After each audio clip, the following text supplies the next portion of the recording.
Bueno, Adrián, cuéntanos un poco, tú tienes 17 años, ¿cierto? Correcto. Y has publicado tu primer libro, un poco una historia sobre tu propia vida, que es tienes un don, como algunos dicen, ¿no? Algunos dicen que es como em, que es un peso muy grande porque es un problema diario de concentración. Cuéntanos un poco qué te pasa y por qué has escrito el libro. Vale. El libro, bueno, lo tengo aquí, una de las copias. Ujú. Igual se ve al revés por la Sí, pantalla, ¿no? pensamientos de una mente distraída. Bueno, Sí, en tu edad mucha gente está distraída, ¿eh? sí, correcto. Y más hoy en día porque predomina el conformismo y muchos adolescentes se sumergen en el hedonismo sin pensar siquiera, ¿no? Sí, Para que la gente que no quizás no sabe lo que es cuando te cuidas tu cuerpo, ¿no? Es el amor a lo físico, ¿no? sería, claro, refugiarse en el placer sin pensar en nada más, en consecuencias, ¿no? Y la parte del conformismo es, bueno, ya se ve claramente. Vas a cualquier instituto o incluso por la calle ves a un grupo de adolescentes o de niños incluso y bueno, el cómo actúan, ¿no? Y es muy diferente el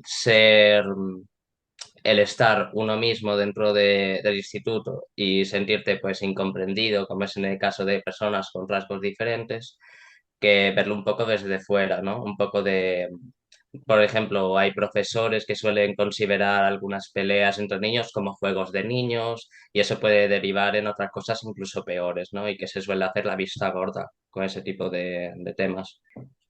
¿Cómo es el nombre de la enfermedad oficial?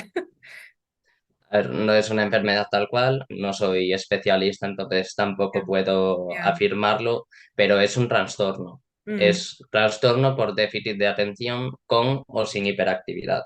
Y se puede dar, por lo que yo he buscado, ¿vale?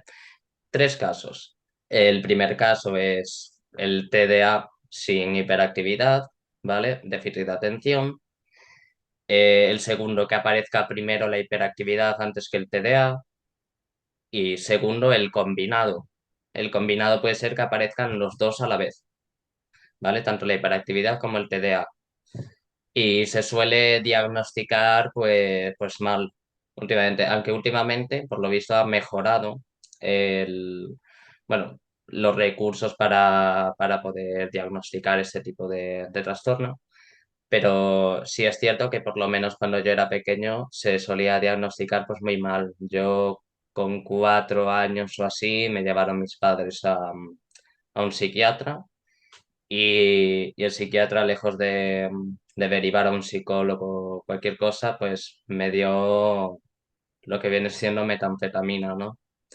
Me dio nada, pastillas y ya, cuando ese trastorno se tiene que trabajar muy, bueno, se tiene que trabajar por un largo tiempo y son trabajos constantes y es todo el factor psicológico. No es un rasgo que se vea muy a la vista, que sea físico, que te falta un brazo o Ya, ya, tienes una parte ya. del cuerpo de otro color, no, es muy mental y por eso se suele diagnosticar mal porque no es tan obvio de detectar. Claro, yo te veo como muy tranquilo. Entonces, Sí. tú no tienes este combinado con la hiperactividad, ¿no? Tú no eres una persona nerviosa. Antes lo era, de pequeño lo era bastante. De hecho, fue precisamente por la hiperactividad, por lo que mi madre me empezó a llevar de psicólogo en psicólogo y tuve psicólogos muy buenos. No tomas medicación, ¿no? No, o sea, para la hiperactividad y eso no tomo medicación ninguna. Vale, qué bien. Quizás después de todo lo que tú has vivido, em, y me imagino que tu libro trata de esto también, ¿qué se puede mejorar en el trato con estas personas? Porque es cierto, cuando yo he tenido hijos había también esos niños y estos trastornos y yo siempre he pensado que es un poco exagerado, que eran tal cual niños mal educados. Es lo que yo pensé en claro. tal entonces, que hace 10 años o 15 años. Y, y parece que no, que realmente es un trastorno de nuestra sociedad, que como dices tú, que se maltrata. En tu caso parece, al final se ha hecho bien porque estás bien ahora, sin medicación, concentrado, ¿no? Ujú, sí, sí. Esto, lo que le puedo decir a esas personas o consejos que puedan ayudar, sobre todo para profesores. En las escuelas, profesores suelen evaluar a los alumnos, ¿vale? Y clasificarlos mentalmente en diferentes grupos. Pues este puede ser problemático, este atiende un poco más, este es muy distraído, este igual estudia bastante, pero no llega, este estudia mucho, ¿no? Son clasificaciones, son análisis pues un poco tempranos y hay veces que ese análisis pues falla y hay veces que ese profesor pasa por alto este tipo de cosas y me ha tocado pues diferentes profesores. Mi editora Rebeca fue una profesora mía de primaria, creo que la única que bueno, que tengo un buen recuerdo de ella, del colegio. Y da la casualidad de que hoy en día pues es mi editora. Y, pero otros muchos profesores suelen tildar pues estos problemas, por ejemplo, el desplazamiento social dentro de las aulas, de ese tipo de niños que no se sienten comprendidos, los demás los tildan como pesados o los tildan como cualquier otro adjetivo peyorativo o de carácter peyorativo, o sea, connotación, ¿no? Y, y nada, el único modo viable de diagnosticar a una persona si tiene realmente este trastorno o cualquier otro, o vete a saber lo que sea, es y acudir con un especialista y que te diga lo que tienes que hacer. Mm. Yo Porque en mi es cierto lo caso, que he dicho, ¿no? Que hay algunos niños que solamente son mal educados, pero hay algunos que mm, realmente lo sufren, ¿no? Y quizás hay una sí, mezcla de todo y por eso no se toma de todo en serio, ¿no? claro. O sea, siempre va a haber una excepción dentro de todo, siempre va a haber excepciones. Y, y bueno, bueno, sí, niños mal educados, pues claro, va a haber siempre, pero vete a saber qué es lo que pasa realmente. No se puede generalizar tanto cuando se trata de personas individuales, ¿no? Claro, Dentro de un colegio. claro, claro. Y tú, entonces tú te has sentido marginado en el colegio. Hablamos ahora de primaria, ¿no? Claro, o sea, también te digo, no vengo aquí a victimizarme ni nada por el estilo. Entonces, sí, el colegio me sentí algo marginado, también tuve pues, mis cosas buenas, como todos, pero sí es cierto que se hace notar ese rasgo diferente entre los demás. Por ejemplo, casos de acoso que tuve en el colegio fue llegar al instituto, una orden de alejamiento directamente. Entonces, sí es cierto que depende siempre del centro, de la compañía que tengas, de la personalidad que tengas y de los profesores también. Se suele decir, muchos alumnos dicen es que la profesora me tiene manía, es que este me tiene manía, es que no sé qué. Y hay veces que igual no es una frase vacía, hay veces que sí puede llegar a ser verdad. Yo tuve algunas malas experiencias con profesoras. Por ejemplo, tuve una profesora que me quitó totalmente las ganas de estar en matemáticas, ¿no? De la asignatura de matemáticas. Llegué a suspenderlo completamente. Un uno creo que había sacado un cuarto de la ESO. Y Ujú. fíjate ahora que fui a la BAU y creo que saco un 9 y algo porque tuve una profesora muy maja que me encantó y siempre depende, sobre todo los que tenemos pues TDAH y demás, nos suele costar el reprimir nuestras emociones y el manejarlas. Se necesita un trabajo con eso. Y cuando nos toca pues una fuerza externa que nos impide pues el disfrutar de algo que igual lo podríamos disfrutar de otra forma, le cogemos nosotros manía y ahí es donde viene, por ejemplo, la aritmofobia. Hay gente con aritmofobia que suele pues desvalorizarse a uno mismo diciendo es que yo no valgo para esto. Y eso Para, con cualquier cosa. para matemáticas, fobia contra algoritmos, ¿lo he entendido bien o...?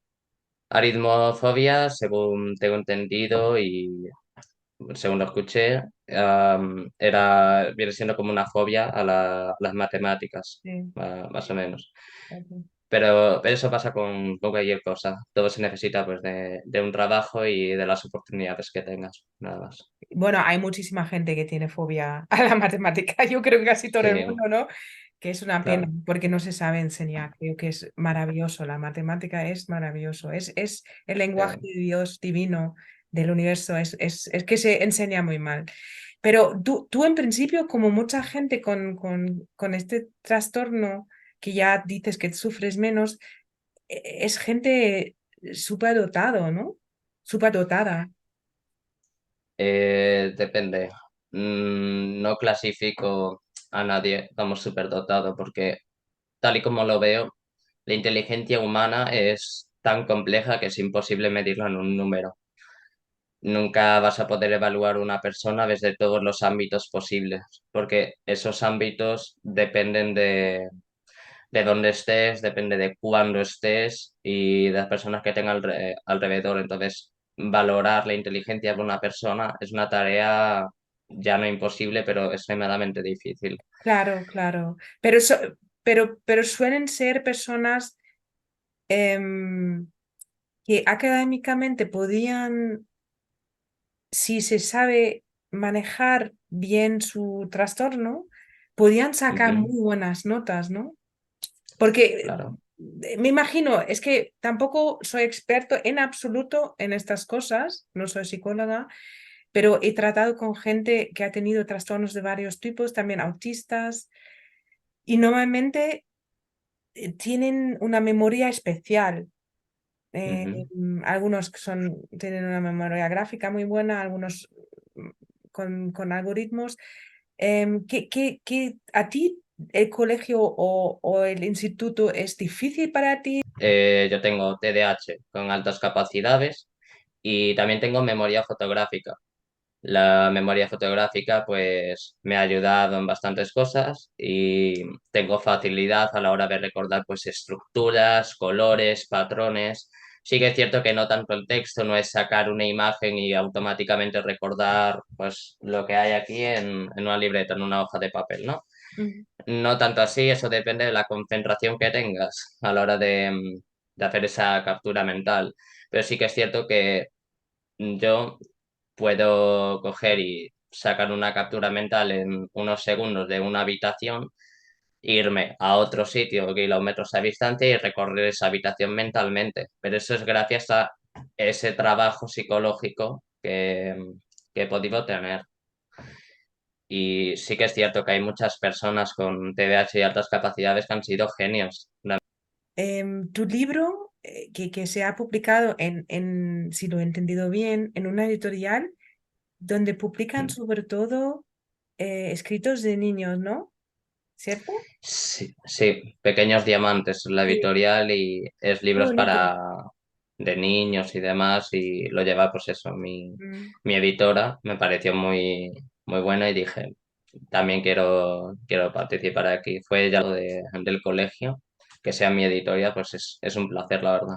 Cuéntanos, para terminar, un poco del contenido del libro y cómo, em, qué te ha motivado de escribirlo y si sabías al principio cómo va a terminar. Vale, me motiva a escribirlo durante una clase. Dije, después de leerme un trozo de una novela, que hoy en día es de mis favoritas, está citado al principio del libro, dije, pues voy a coger y voy a escribir estos pensamientos que siempre he tenido y voy a coger y voy a redactarlos. Durante una clase que fue filosofía, mi asignatura favorita, pero en ese momento lo hice por dos motivos. Uno, porque ya me sabía la clase, ya la había estudiado. Dos era teología y como que no me gusta mucho. Y claro, cogí y me distraí, bueno, comencé a escribir y el prólogo, que es humanidad, lo puse como prólogo porque es justo el inicio de todo.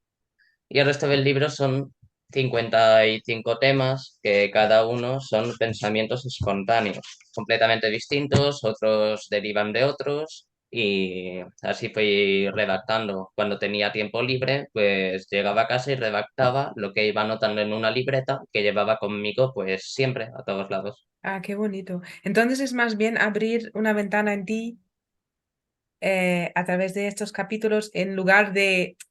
Ese libro no es como una guía, como tratar ese trastorno, ¿no? Hablo del trastorno, hablo un poco de mi experiencia y doy algunos consejos, pero en general el libro son Ujú, pensamientos espontáneos que voy escribiendo los más interesantes para el libro. ujú. Bueno, Adrián, muchas gracias por esta entrevista. Suerte con Ujú. tu libro y no sé si tienes ya otro libro en mente.